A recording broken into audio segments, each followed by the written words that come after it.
안녕하십니까, 강한주식입니다. 27일 화요일 브리핑 시작하겠습니다. 오늘 지수 마감 상황 보고요. 이틀 연속 삼성전자, SK 하이닉스만 조업 패고 있습니다. 그래서 얼마나 패는지 한번 보고요.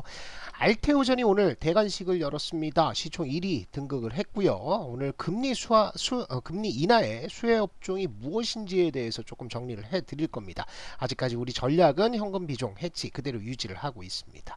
자, 오늘 시장 보시면은 코스피 시장 많이 하락하지는 않았습니다. 0.32% 하락을 했고, 밀렸다가 엔화가 조금 약세로 가면서 일본 증시가 상승을 했죠. 그 영향을 받아서 조금 반등하는 모습들인데, 자, 차이점들이 있어요. 지수는 버틴단 말이죠. 그죠? 11선 위에 있습니다. 그리고 21선도 살살 돌아서는 모습을 보여주고 있는데, 외국인들의 매도는 어마어마합니다. 4천억 정도 매도했는데, 이게 전부 뭐다? 삼성전자, 그 다음에 SK 하이닉스입니다.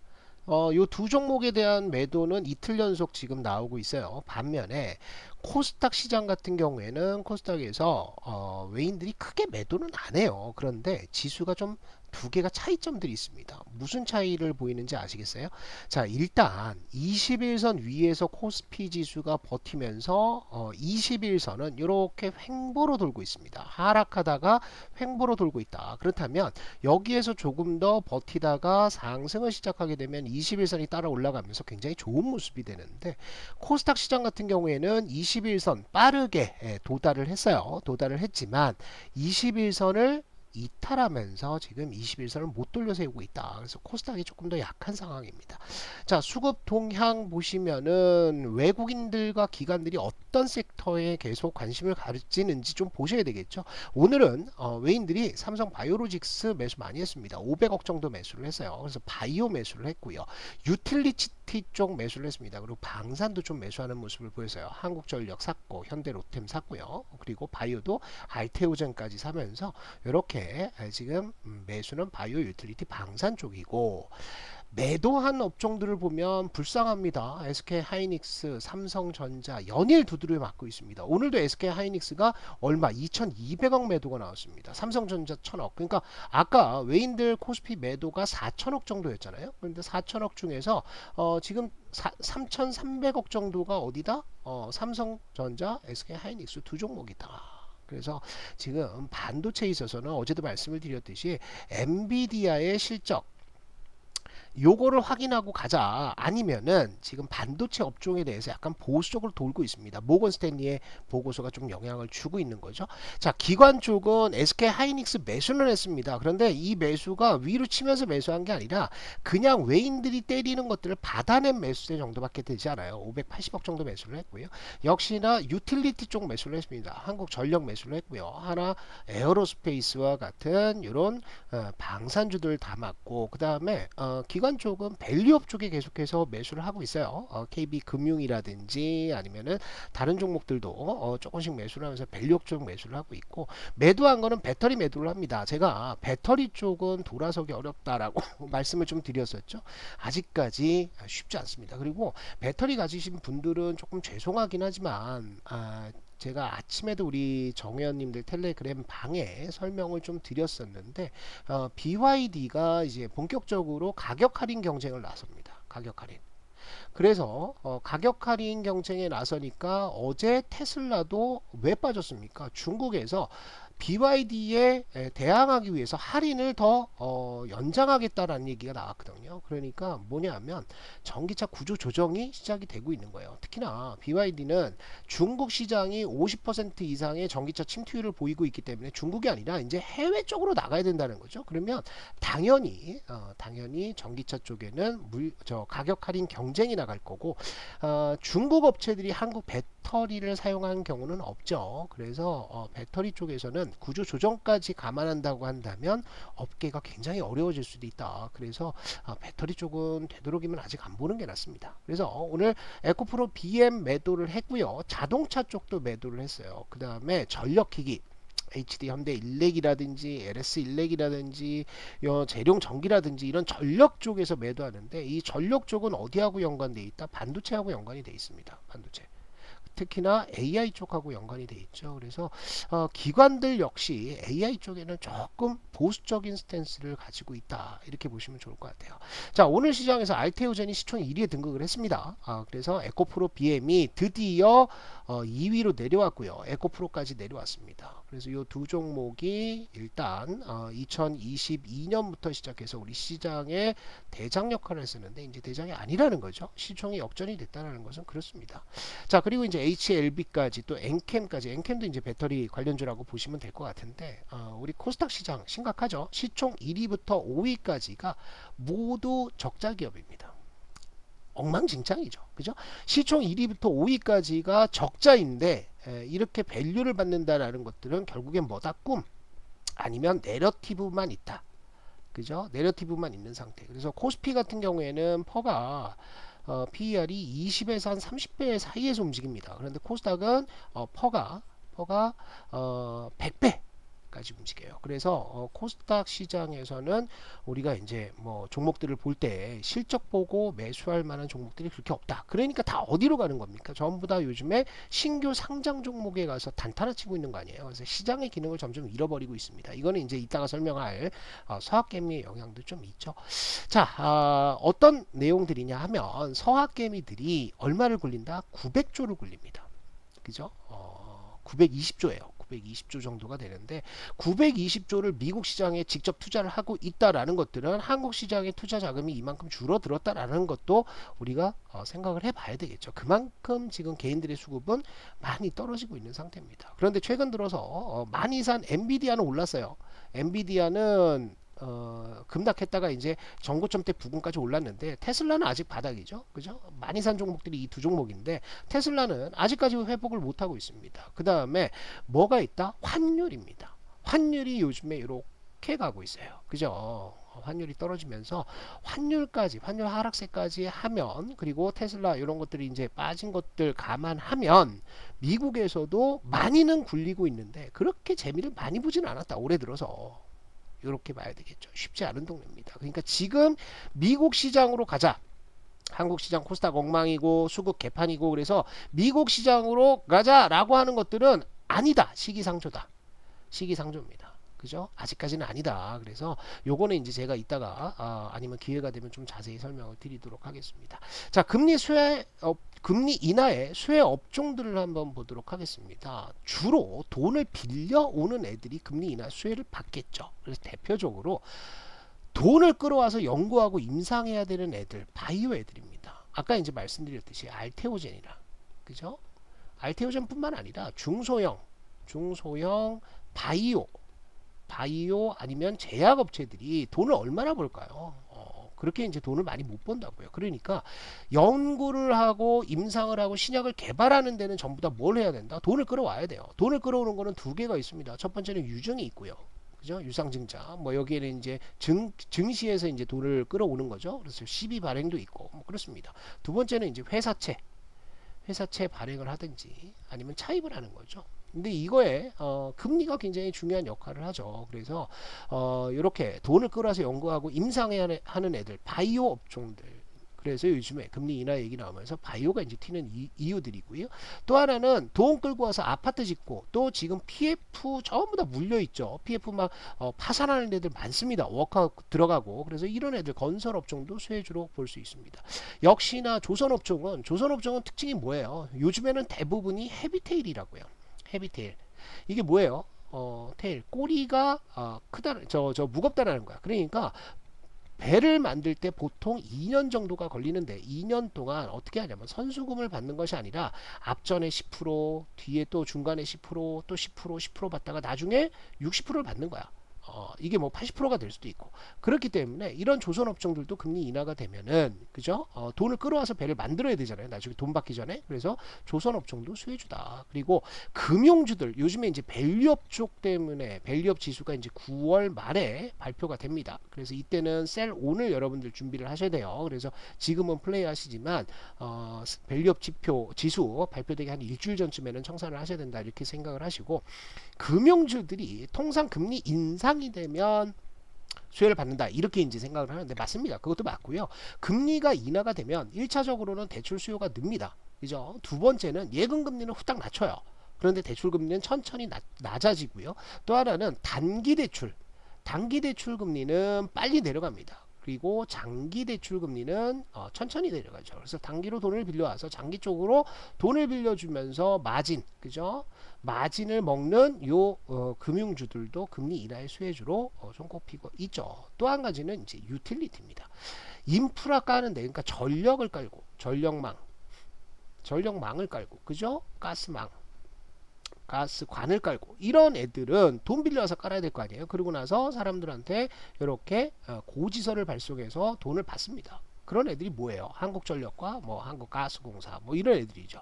그죠? 그리고 유틸리티 업종도 수혜주로 볼 수가 있고, 또 하나는 자동차는 이제 할부 금리가 높아지면 자동차 사요, 안 사요? 안 사죠. 그래서 할부 금리가 좀 낮아지면은 수혜를 본다. 이렇게 이제 봐야 되겠죠. 그래서 요즘 들어서 주가의 상승 흐름들 보시면 삼성 바이오로직스입니다. 금리 인하 얘기 나오고 나서 이렇게 올라가고 있죠. 물론 이게 금리 인하 때문에 올라간 것만 아니에요. CDMO 수출이 굉장히 좋아지고 있는 상태죠. 그래서 이런 것들이 결부되면서 오늘 100만 원을 돌파를 했습니다. 윗골이 달린 거는 좀 비기 싫어요.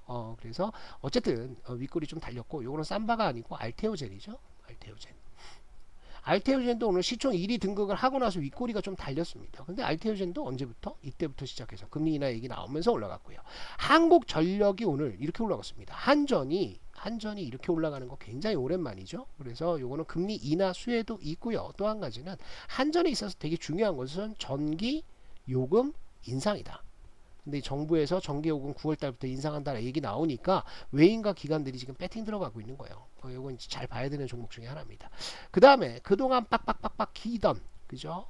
CS 윈드와 같은 신재생 업체들도 지금 올라가고 있다. 그래서 지금 시대에는 금리 인하 업종들이 지금 올라가고 있다. 이렇게 보시면 될 것 같고, 그러면 반도체는 금리 인하 수혜주가 아니냐? 맞습니다. 금리 인하 수혜주인데 문제는 뭐냐면 엔비디아가 너무 크다. 엔비디아의 영향력이 너무 크다. 그래서 엔비디아 실적에 대한 얘기는 뭐 어제도 말씀을 드리고 그제도 말씀을 드렸지만 기대치가 너무나 높은 상태입니다.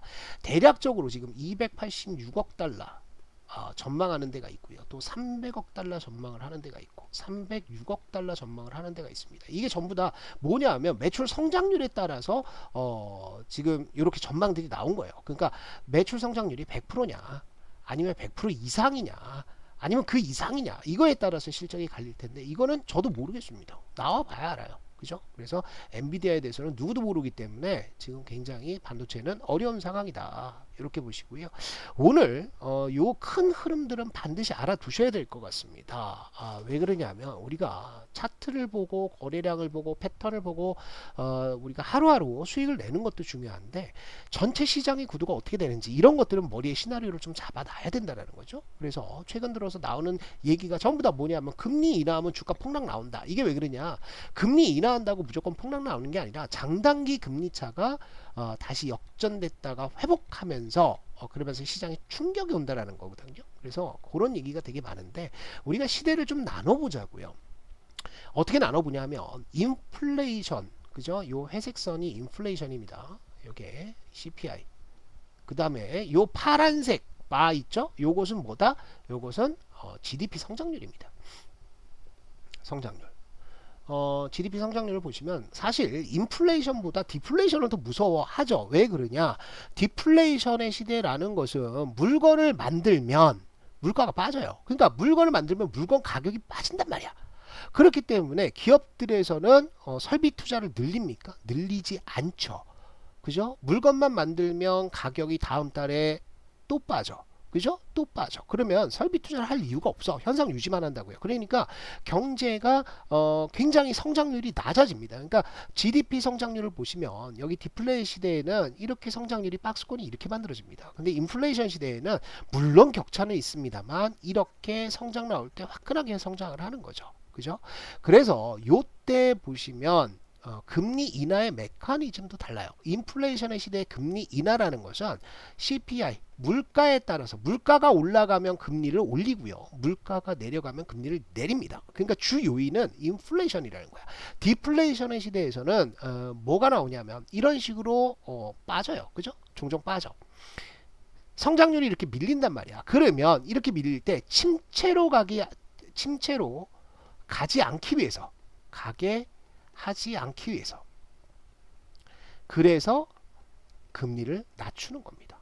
그래서 메커니즘이 이건 뭐 제 생각이니까 여러분들 메커니즘이 좀 다른 것은 인플레이션의 시대에 야 여기도 이렇게 GDP 성장률이 빠지는 때가 있지 않느냐라고 얘기를 합니다. 그런데 이렇게 GDP 성장률이 빠지는 것은 CPI 때문에 금리를 크게 올렸을 때, 그죠? CPI를 잡기 위해서 성장을 포기하는 거 아니에요, 그죠?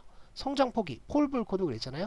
성장을 포기하면서 지금 물가를 잡기 위해서 확 올리기 때문에 요것은 성장률이 빠지는 것은 금리 인상의 결과다. 결과. 그죠? 이렇게 봐야 될 것 같고요. 요 디플레이션의 시대에서는 침체의 결과, 침체가 나오기 시작하니까 침체의 결과 뭘 한다? 금리 인하라는 거야. 금리 인하. 그러니까 금리 인하가 결과라는 거지. 그래서 지금 우리 시대, 요 인플레이션의 시대에서는 아무래도 요쪽을 따라가지 않냐. 결국엔 뭐다? 금리 인하하는 것이 인플레에 따라서 인하를 하는 것이지 침체에 따라서 인하하는 것이 아니다라는 거죠. 그죠? 그러면 인플레이션이 지금 9%까지 갔다가 이렇게 내려왔습니다. 2.9%대까지 내려왔는데 이 내려온 것이 그러면 다시 디플레 시대로 가는 거 아니냐? 그렇게 보기는 어렵죠. 왜 그러냐 하면 여러분들 지금 보시면 트럼프라는 대선 후보가 지금 당선될 확률이 50%예요. 그죠? 해리스 50%입니다. 그런데 둘 다 뭘 할 거냐 하면 중국 관세 매길까요, 안 매길까요? 중국 관세 매깁니다. 그죠? 중국 관세를 매길 거고요. 이민자에 있어서는 좀 달라요. 트럼프 같은 경우에는 이민자, 불법 이민을 철저하게 금지시키겠다라는 거고, 해리스 같은 경우에는 이민자에 좀 더 관대합니다. 그죠? 그런데 만약에 트럼프가 된다라고 했을 때는 어떻게 됩니까? 인플레이션 다시 튀는 거예요. 그죠? 그렇기 때문에 우리가 지금 디플레이션의 시대에서 잠깐 튄 거다 이렇게 생각하기보다는 지금부터는 인플레이션의 시대다 이렇게 보는 게 맞지 않을까 싶어요. 아시겠죠? 그래서 과거에 금리 인하를 했을 때 요 SM 저 나스닥 지수거든요. 그런데 나스닥 지수를 요 그래프에 넣으면 요 금리 그 너무나 나스닥이 많이 올랐기 때문에 비교가 안 돼서 전년 대비해서 얼마나 올랐느냐 그걸로 이제 치환을 했습니다. 자, 인플레이션의 시대예요. 요거는 그죠? 인플레이션의 시대 보면 금리를 인하하면 나스닥은 올라갑니다. 그죠? 금리를 인하하면 나스닥은 올라가요. 그죠? 금리를 인하하면 나스닥은 올라갑니다. 이런 흐름을 보였고요. 이게 이제 디플레이션의 시대죠. 이 디플레이션의 시대에서는 금리를 인하하는 것이 왜 인하하느냐? 침체에 빠지기 때문에 금리를 인하하는 거야. 그것도 굉장히 가파르게 인하를 합니다. 팍팍팍팍 떨어뜨리죠. 그죠? 그 다음에 요때도 역시나 주가가 올라갔다가 닷컴 버블이 터집니다. 그러니까 침체에 들어가지 않기 위해서 금리를 한 방에 제로금리 수준까지 내리는 거예요. 2008년에 서프라임 모기지 사태가 터지면서 은행 위기가 생겼죠. 그러니까 시장이 망가져 버려. 그죠? 그러니까 어떻게 합니까? 금리를 제로금리까지 내리는 거예요. 금리를 내렸다고 해서 시장이 폭락 나오는 게 아니었다라는 거지. 과거에. 아시겠죠? 그래서 이번에 금리 인하를 9월 달에 50bp 얘기까지 나오고 있는데 사실 이제 50bp까지 나오지는 않을 것 같습니다. 25bp 정도가 적당하지 않을까 연준의 입장에서 본다면. 그리고 25bp도 어쩌면 11월 달로 넘길 수 있지 않을까 뭐 이런 생각도 합니다. 왜? 미국의 경기 지표가 지금 많이 훼손된 게 아니에요. 그죠? 지금 4.3% 실업률이 나왔다라고는 하는데 이게 만약에 9월달 저 8월 말에 고용지표가 나와서 이게 떨어져 버리면 한번 여지를 줄 수도 있지 않을까 이렇게 생각이 드는 거예요. 뭐 이거는 이제 나중에 지나가 봐야 알죠. 그래서 지금의 시대는 우리가 인플레이션의 시대다. 요렇게 이제 생각을 하시고 너무 이제 금리 인하를 하면 시장 박살난다 이렇게 생각 안 하셔도 될 것 같아요. 아시겠죠? 그래서 이렇게 보시고 오늘 요거는 이제 말씀을 드리려고 했어요. 지수 파동. 그러니까 지수도 파동이 있거든요. 상승 파동 순환 주기가 있습니다. 그래서 미국장이 상승하는 흐름들을 봤을 때는 어떻게 움직이더라? 이렇게 움직입니다. 그죠? 계속 올라가요. 계속 이렇게 쭉쭉쭉 눌림목 주고 올라가고 눌림목 주고 올라가고 이렇게 간단 말이야. 그죠? 올라갔다가 눌림목 주고 올라갔다가 눌림목 이런 식으로 가는 거예요. 미국 증시는 여태까지 상승 나왔던 것들을 보면 다 그렇습니다. 그죠? 여기에서도 그래요. 1983년부터 2000년대 요 구간에서도 뭐 크게 파동을 일으켜 주고 뭐 쌍봉을 치고 죽고 이런 게 아니라 끝까지 끌어올린 다음에 죽어버리는 거죠. 그죠? 몇 년 동안 죽습니다. 그죠? 그래서 파동의 모양은 어떻게 된다? 이렇게 파동이 된다는 거예요. 이렇게. 그죠? 미국 지수의 대세 파동은 계속해서 늘림목 주고 올라가서 결국에는 꾀꼬닥하는 요런 모습이다. 그럼 한국 지수는 어떻게 된다? 한국 지수는 이렇게 이제 쌍봉을 치면서 죽는 경우가 많습니다. 아시겠죠? 그래서 미국 지수가 이게 폭락이 나와서 급락하기까지는 아직 시간이 많이 남았다. 왜? 경기 지표들이 그렇게 나쁘지가 않아. 그죠? 실업률도 장기적으로 봤을 때 한 5.5% 정도 돼요. 장기 실업 평균 20년 동안 했을 때 한 5.5% 됩니다. 그 다음에 여기에 저거를 빼면 리먼 사태와 코로나 때 실업률이 막 9%대까지 갔었거든요. 그래서 이거를 뺀 게 5.5% 정도 돼요. 5.3, 5.5 이 정도 되는 걸로 기억합니다. 근데 이거를 넣으면 6%가 넘어간다라는 거지. 지난 20년 동안. 그러니까 이게 현재 미국의 실업률이 4.3%인데 이게 경기 침체로 볼 수 있느냐? 그렇지는 않아. 그렇게 나오기는 어렵다. 그래서 설령 금리 인하를 하고 빠진다고 하더라도 어떻게 된다? 올라간다. 왜 올라가느냐? 미국 증시는 대략적으로 몇 년 올라간다? 한 16년에서 17년 정도 올라갑니다. 그죠? 상승할 때 주기가 16년에서 17년이야. 그러면 17년 주기라고 한다면 또 16년 주기라고 한다면 2029년에서 2030년까지 상승 흐름들이 이어질 수 있다. 지금 시장이 경기 침체 때문에 완전히 죽어버리는 것은 또 몇 년 동안 쉬는 것은 너무 빠르다 이거야. 아시겠죠? 그래서 요게 내려온다고 하더라도 다시 전고점대 넘어갈 가능성이 많다. 그래서 너무 쫄지 않으셨으면 좋겠습니다. 아시겠죠? 자, 그리고 이제 종목 얘기를 해야 되는데 요즘에 제가 계속해서 말씀드리는 거 2주째 말씀드리는 건 뭐냐면 정방에서는 정현방에서는 현금 20% 계속 갖고 가고 있습니다. 그 다음에 인버스 15% 사놨어요. 그죠? 보수적으로 갖고 있다라는 거야. 그런데 매매를 안 할 수는 없잖아. 그래서 우리 강한주식 텔레그램 방에서는 매일같이 제가 이렇게 종목들 드려요. 그런데 이건 다 뭐다? 급등주 파동의 생애주기. 급등주들은 다 비슷비슷한 파동을 보입니다. 그래서 이거에 따라서 말씀을 드리는데 재밌죠? 구경도 올라가기 시작하고 그래서 구경 올라갔죠. 그죠?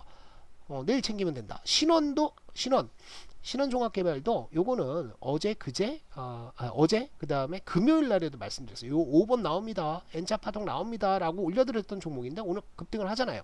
그죠? 브리짓바이오도 역시나 마찬가지입니다. 그래서 제가 요거 하나 보여드리면 이런 거예요. 자, 가장 중요한 게 뭐냐면 강하게 돌아서는 그러니까 강세 구간으로 들어가는 시그널을 찾아라. 그게 이거예요. 4번입니다. 강세 시그널을 찾아라. 주식에서 우리가 차트를 보면 어디가 강한지 몰라. 그런데 여기는 명확하게 강하다라는 것들을 보여주는 게 4번이라고. 파동. 그죠?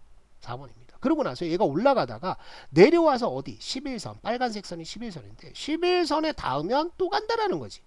그죠? 또 올라가다가 또 내려와서 11선에 닿으면 또 간다라는 거지. 그죠? 이겁니다. 아주 간단하죠. 이게 이제 기본이야. 기본. 아주 기본입니다. 기본인데 이번에도 보세요. 브리짓바이오가 자 여기 보세요. 올라갔죠. 강하다는 신호가 4번이 나오잖아. 그러니까 내려와서 5번 11선 닿으니까 지금 가고 있는 겁니다. 이런 것들을 통해서 여러분들이 패턴을 가지고 가라. 패턴을 가지고. 그래서 이렇게 종목들에 대한 시그널들을 계속 드리고 있습니다. 그래서 이 안에서 여러분들이 조금만 경험을 경험을 쌓으신다라고 한다면 매매하기 되게 편해요. 자 보세요. 여기 보시면은 계속 말씀드리죠. 신원 역시 구경과 똑같은 패턴. 이 패턴 하나만 하란 말이야. 내가 모르겠으면 패턴이 여러 가지가 있습니다. 1번부터 9번, 10번까지 있는데 하나만 하라. 하나만. 똑같습니다. 똑같아요. 이전에 나왔던 종목들 보시면 제가 계속 얘기했죠. 신원 종합개발 5번 간다. 5번 간다. 라고 말씀드렸고. 그죠? 어제 5번 같은 종목. 이렇게 간다. 그죠? 셋업 중이다.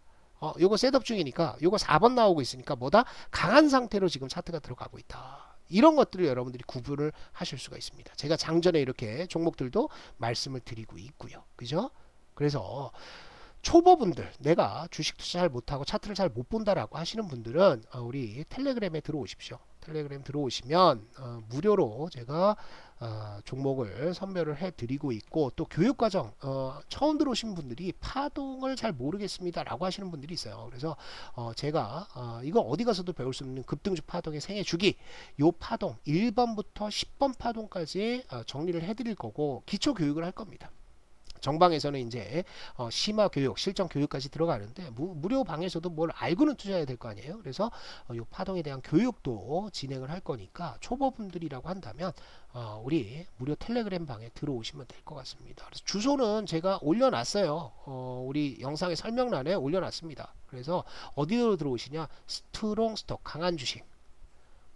강한 주식, 그 다음에 여러분들 독립하시라는 의미에서 강한 주식 815 들어오시면 돼요. 이 주소는 어디 있다? 영상의 설명란에 올려놨으니까 들어오셔서 제대로 된 투자 한번 배워보시면 좋을 것 같습니다. 내일 뵙겠습니다.